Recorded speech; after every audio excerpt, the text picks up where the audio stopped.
Through the Looking-Glass by Lewis Carroll. Chapter 3. Looking-Glass Insects. Of course, the first thing to do was to make a grand survey of the country she was going to travel through. It's something very like learning geography, thought Alice, as she stood on tiptoe, in hopes of being able to see a little further. Principal rivers, there are none.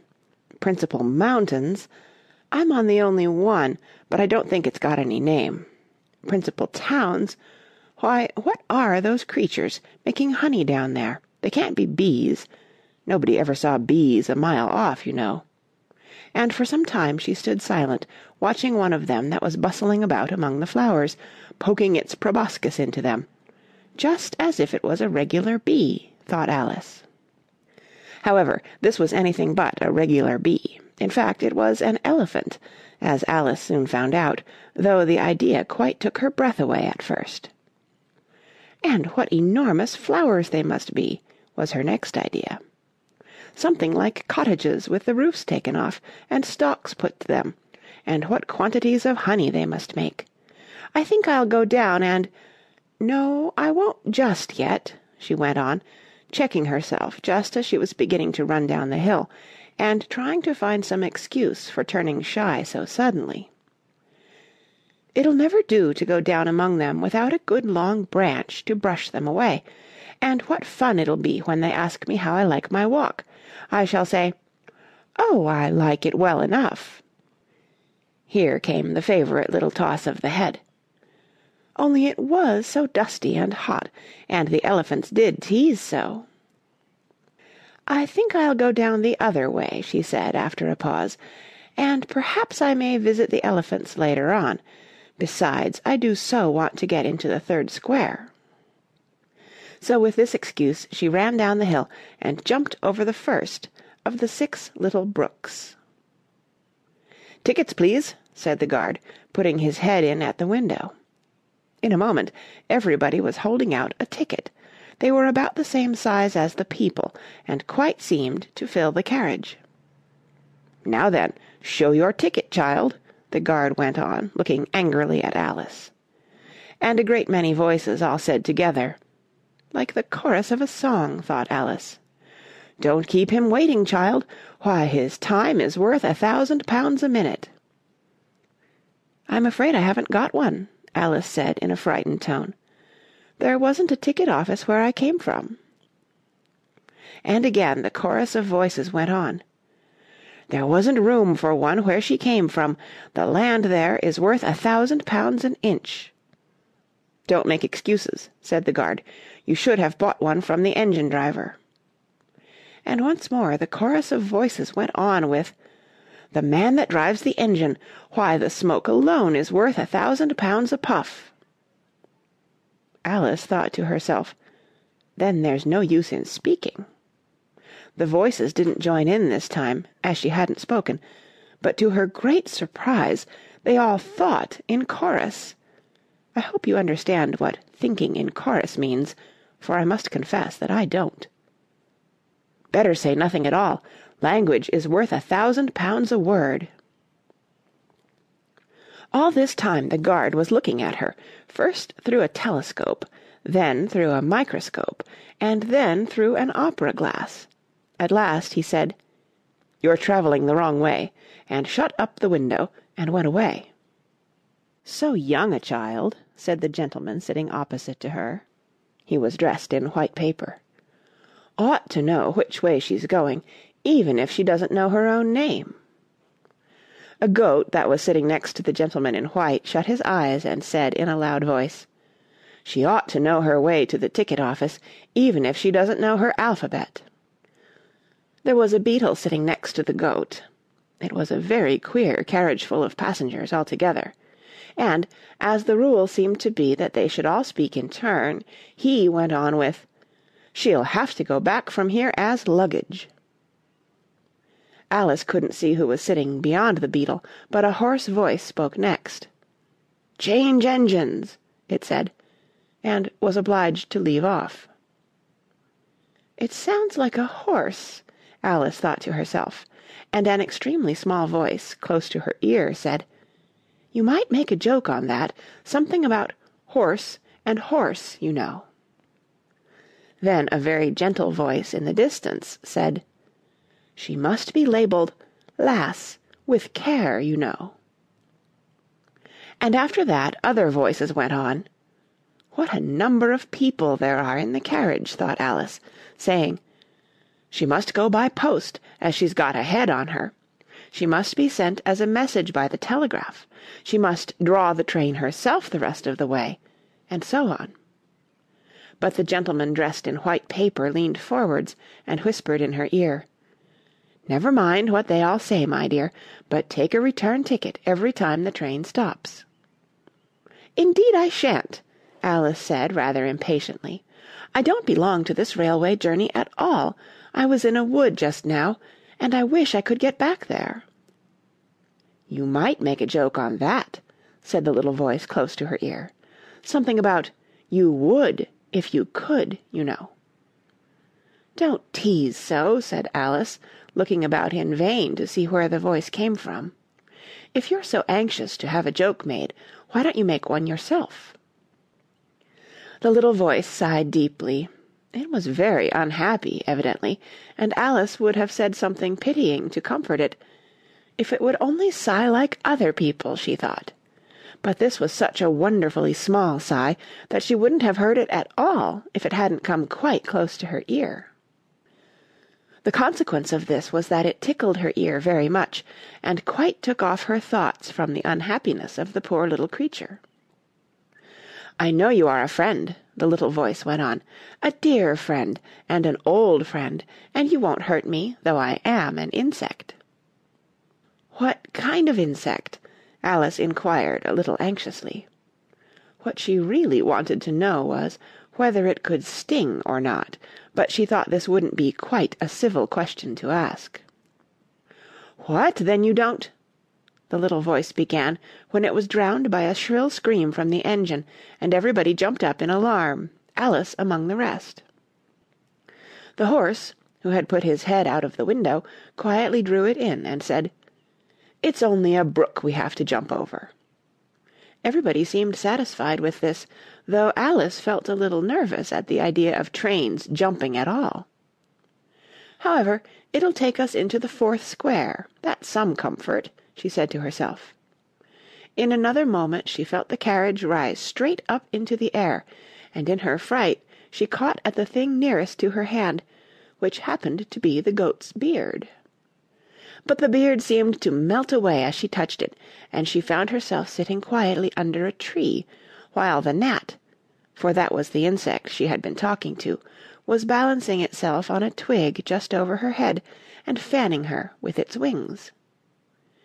It certainly was a very large gnat, about the size of a chicken, Alice thought. Still, she couldn't feel nervous with it, after they had been talking together so long. "Then you don't like all insects?" the gnat went on, as quietly as if nothing had happened. "I like them when they can talk," Alice said. "None of them ever talk where I come from." "What sort of insects do you rejoice in where you come from?" the gnat inquired. "I don't rejoice in insects at all," Alice explained, "because I'm rather afraid of them, at least the large kinds, but I can tell you the names of some of them." "Of course they answer to their names," the gnat remarked carelessly. "I never knew them to do it." "What's the use of their having names," the gnat said, "if they won't answer to them?" "No use to them," said Alice, "but it's useful to the people who name them, I suppose. If not, why do things have names at all?" "I can't say," the gnat replied. "Further on, in the wood down there, they've got no names. However, go on with your list of insects. You're wasting time." "Well, there's the horsefly," Alice began, counting off the names on her fingers. "All right," said the gnat. "Halfway up that bush you'll see a rocking horse fly, if you look. It's made entirely of wood, and gets about by swinging itself from branch to branch." "What does it live on?" Alice asked with great curiosity. "Sap and sawdust," said the gnat. "Go on with the list." Alice looked up at the rocking-horse fly with great interest, and made up her mind that it must have been just repainted, it looked so bright and sticky, and then she went on. "And there's the dragon-fly." "Look on the branch above your head," said the gnat, "and there you'll find a snap-dragon-fly. Its body is made of plum-pudding, its wings of holly-leaves, and its head is a raisin burning in brandy." "And what does it live on?" "Frumenty and mince-pie," the gnat replied, "and it makes its nest in a Christmas-box." "And then there's the butterfly," Alice went on, after she had taken a good look at the insect with its head on fire, and had thought to herself, "I wonder if that's the reason insects are so fond of flying into candles, because they want to turn into snapdragon-flies." "Crawling at your feet," said the gnat. Alice drew her feet back in some alarm. "You may observe a bread-and-butter fly. Its wings are thin slices of bread and butter, its body is a crust, and its head is a lump of sugar." "And what does it live on?" "Weak tea with cream in it." A new difficulty came into Alice's head. "Supposing it couldn't find any," she suggested. "Then it would die, of course." "But that must happen very often," Alice remarked thoughtfully. "It always happens," said the gnat. After this Alice was silent for a minute or two, pondering. The gnat amused itself meanwhile by humming round and round her head. At last it settled again and remarked, "I suppose you don't want to lose your name." "No, indeed," Alice said, a little anxiously. "And yet I don't know," the gnat went on in a careless tone. "Only think how convenient it would be if you could manage to go home without it. For instance, if the governess wanted to call you to your lessons, she would call out, 'Come here,' and there she would have to leave off, because there wouldn't be any name for her to call, and of course you wouldn't have to go, you know." "That would never do, I'm sure," said Alice. "The governess would never think of excusing me lessons for that. If she couldn't remember my name, she'd call me Miss, as the servants do." "Well, if she said 'Miss' and didn't say anything more," the gnat remarked, "of course you'd miss your lessons. That's a joke. I wish you had made it." "Why do you wish I had made it?" Alice asked. "It's a very bad one." But the gnat only sighed deeply, while 2 large tears came rolling down its cheeks. "You shouldn't make jokes," Alice said, "if it makes you so unhappy."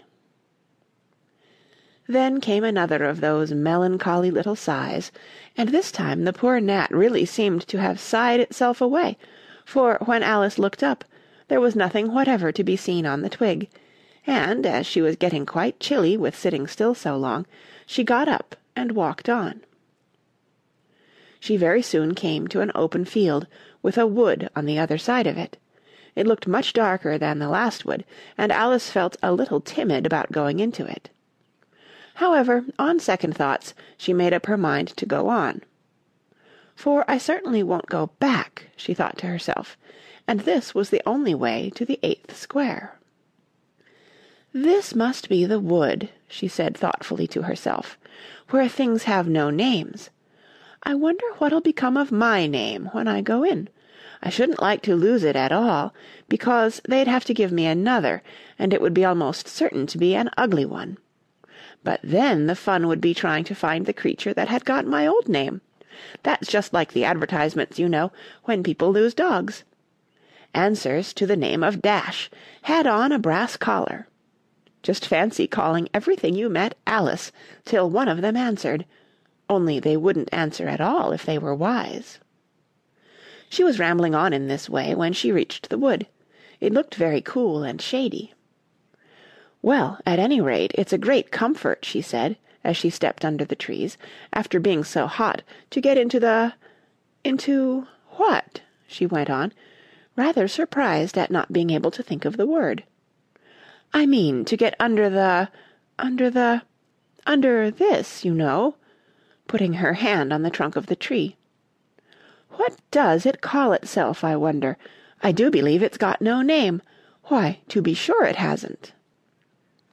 She stood silent for a minute, thinking. Then she suddenly began again.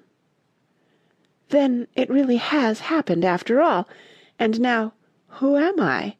I will remember if I can. I'm determined to do it." But being determined didn't help much, and all she could say, after a great deal of puzzling, was, "L. I know it begins with L." Just then a fawn came wandering by. It looked at Alice with its large, gentle eyes, but didn't seem at all frightened. Here then, Alice said, as she held out her hand and tried to stroke it, but it only started back a little, and then stood looking at her again. "What do you call yourself?" the fawn said at last. Such a soft, sweet voice it had. "I wish I knew," thought poor Alice. She answered rather sadly, "Nothing just now." "Think again," it said. "That won't do." Alice thought, but nothing came of it. "Please, would you tell me what you call yourself?" she said timidly. "I think that might help a little." "I'll tell you, if you'll move a little further on," the fawn said. "I can't remember here." So they walked on together through the wood, Alice with her arms clasped lovingly round the soft neck of the fawn, till they came out into another open field, and here the fawn gave a sudden bound into the air, and shook itself free from Alice's arms. "I'm a fawn!" it cried out in a voice of delight, "and, dear me, you're a human child!" A sudden look of alarm came into its beautiful brown eyes, and in another moment it had darted away at full speed. Alice stood looking after it, almost ready to cry with vexation at having lost her dear little fellow-traveller so suddenly.